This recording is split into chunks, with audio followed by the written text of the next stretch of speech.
আসসালামু আলাইকুম। One sentence grammar বাংলাতে আপনাকে স্বাগতম। আজকের এই পর্বে আমরা একটি বাংলা বাক্যের ব্যাকরণ নিয়ে আলোচনা করব। বাক্যটিতে দেয়া আছে, ঘাটে দাঁড়িয়ে ফয়সাল মাঝে মাঝে ঠান্ডা পানি খায়। যেহেতু আমরা এখানে বাক্য পেয়েছি আর শেষে হচ্ছে আমরা দাঁড়িয়ে পেয়েছি, তাহলে আমাদের প্রথম কাজ হচ্ছে এখানে কর্তা কর্ম ক্রিয়া বের করা। যেহেতু আমরা জানি এটা যদি কোনো বাক্যের কর্তা বের করতে হয়, তাহলে আমরা প্রথমে হচ্ছে এটাকে কে, কারা, কার বা কাদের দিয়ে যদি প্রশ্ন করি, যে উত্তর আসবে সেটাকে বলা হয় কর্তা। তাহলে আমরা যদি প্রশ্ন করি কে ঠান্ডা পানি খায়, তাহলে প্রশ্নের উত্তর আসে ফয়সাল। আমরা জানি ফয়সাল হচ্ছে তাহলে এখানে কর্তা। এর পরবর্তীতে আমরা জানি কর্তা বের করার পরবর্তীতে আমরা কর্ম খুঁজবো। যদি আমরা কর্ম পাই তাহলে তো পাবো, আর নয় আমরা হচ্ছে ক্রিয়ার দিকে মুভ করব।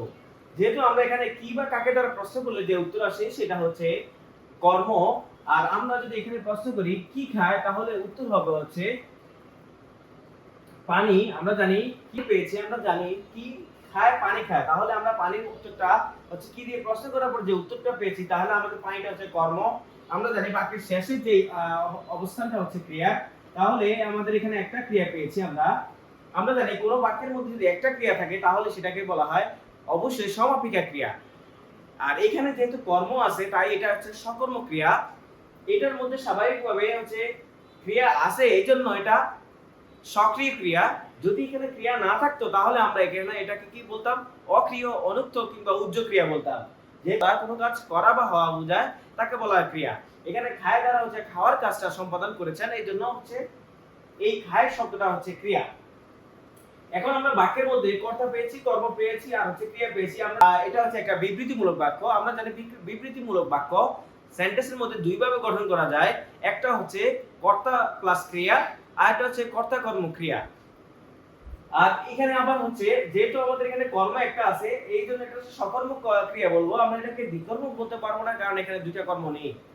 আমরা আগে হচ্ছে উদ্দেশ্য আর বিধেয়টা আলোচনা করে ফেলি। যেহেতু এখানে কর্তা আছে, আমরা জানি কর্তা মূলত উদ্দেশ্য, আর কর্তা ছাড়া বাকি যে অংশটা আছে পুরোটা হচ্ছে বিধেয়। এখন ঠান্ডা যে শব্দটা আছে, আমরা জানি ঠান্ডা হচ্ছে অবস্থা বোঝায়। শব্দ দ্বারা বিশেষ্য এবং সর্বনামের দোষ গুণ, অবস্থা, সংখ্যা, পরিমাণ ইত্যাদি বোঝায়, সেটাকে বলা হয় বিশেষণ।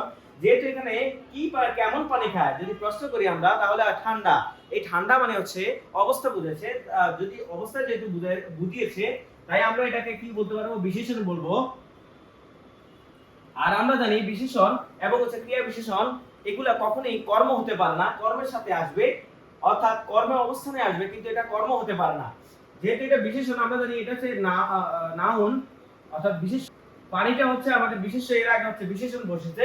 আমরা জানি স্বাভাবিকভাবে হচ্ছে ইংরেজিতে নাউনের আগেরটাকে বলা হয় অ্যাডজেক্টিভ, আর এর আগেরটাকে বলা হয় অ্যাডভার্ব।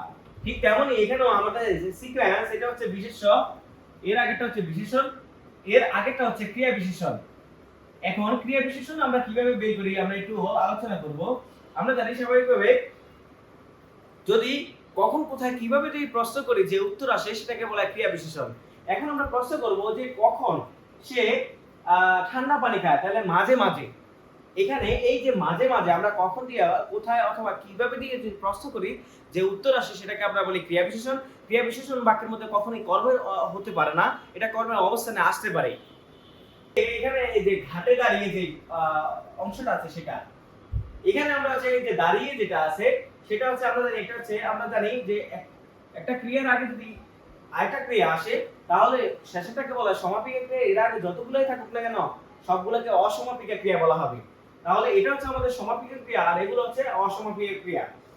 আচ্ছা, এখানে হচ্ছে আমরা যদি প্রশ্ন করি যে কোথায় দাঁড়িয়ে, তাহলে আমরা জানি কখন কোথায় কিভাবে দিয়ে প্রশ্ন করলে যে উত্তর পাওয়া যায়, সেটাকে বলা হয় ক্রিয়া বিশেষণ।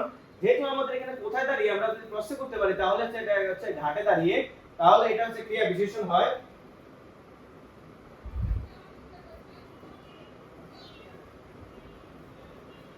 এই পুরো অংশটা যেহেতু কমা দ্বারা আবদ্ধ আছে, আমরা এটা ক্রিয়া বিশেষণ বলবো। তো হচ্ছে ইংরেজিতে বলা হয় ফ্রেজ। যদি কোনো অ্যাসার্টিভ সেন্টেন্সের আগে কমা দ্বারা কোনো ফ্রেজ আবদ্ধ থাকে, তাহলে আমরা ওইটাকে বলি অ্যাডভার্বিয়াল ফ্রেজ। এখন স্বাভাবিকভাবে সেখানে তখন স্ট্রাকচারটা হয় এইভাবে, তারপর হচ্ছে একটা সাবজেক্ট হয়, তারপর হচ্ছে একটা ভার্ব, তারপর হচ্ছে একটা অবজেক্ট হয়, এর পরে একটা হচ্ছে ফুল স্টপ। যেহেতু এই অংশটা তখন আমাদের কি হবে, অ্যাডভার্বিয়াল ফ্রেজ অথবা ক্লোজ হবে। ক্লোজ থাকলে ক্লোজ হবে, ফ্রেজ থাকলে ফ্রেজ হবে। তাই এখানে আমাদের যেহেতু দুটো শব্দ এসেছে, আমরা এই দুটো শব্দকে ক্রিয়া বিশেষণ বর্গ বলবো।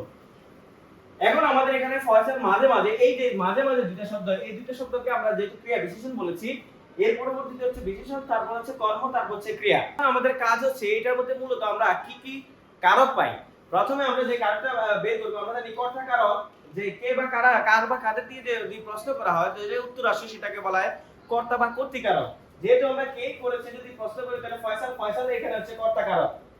এখানে এই কর্তা কারককে আবার কর্তৃকারকও বলা হয়। এর পরবর্তীতে আমরা কি বা কাকে দ্বারা প্রশ্ন করলে যে উত্তর আসে সেটাকে বলে কর্ম। আর আমরা জানি কর্মকারকটাই আমাদের কি হয়, কর্মটাই কর্মকারক হয়। এখন আমাদের রয়েছে বাকি যে স্বাভাবিকভাবে এখানে হচ্ছে মাঝে মাঝে আমরা যদি কখন দিয়ে প্রশ্ন করি তাহলে যে উত্তর আসে সেটাকে আমরা বলি হচ্ছে ক্রিয়া বিশেষণ। আর আমরা জানি ক্রিয়া বিশেষণ স্বাভাবিকভাবে কি হয়, অধিকরণ কারক হয়। অধিকরণ কারক তিন ভাবে হতে পারে। একটা হচ্ছে কখন দিয়ে প্রশ্ন করার মাধ্যমে হতে পারে, কোথায় দিয়ে প্রশ্ন করার মাধ্যমে হতে পারে, এবং কোনো বিষয় যদি উল্লেখ থাকে তাহলে এটা কি হতে পারে, ক্রিয়া বিশেষণ হতে পারে। যেহেতু আমাদের এখানে কখন দিয়ে প্রশ্ন করলে উত্তর আসে মাঝে মাঝে, তাইলে এখানে মাঝে মাঝে মানে কি, এটা হচ্ছে ক্রিয়া বিশেষণ। আর ক্রিয়া বিশেষণ সবসময় কি হয়, অধিকরণ কারক হয়।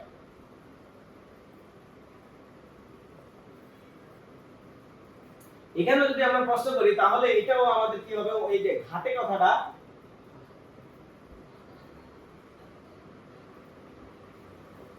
অধিকরণ কারক হবে। আশা করি এই আলোচনাটি আপনারা বুঝতে পেরেছেন। যদি আমাদের আলোচনাটি পছন্দ হয় তাহলে লাইক করবেন, কমেন্ট করবেন এবং শেয়ার করবেন।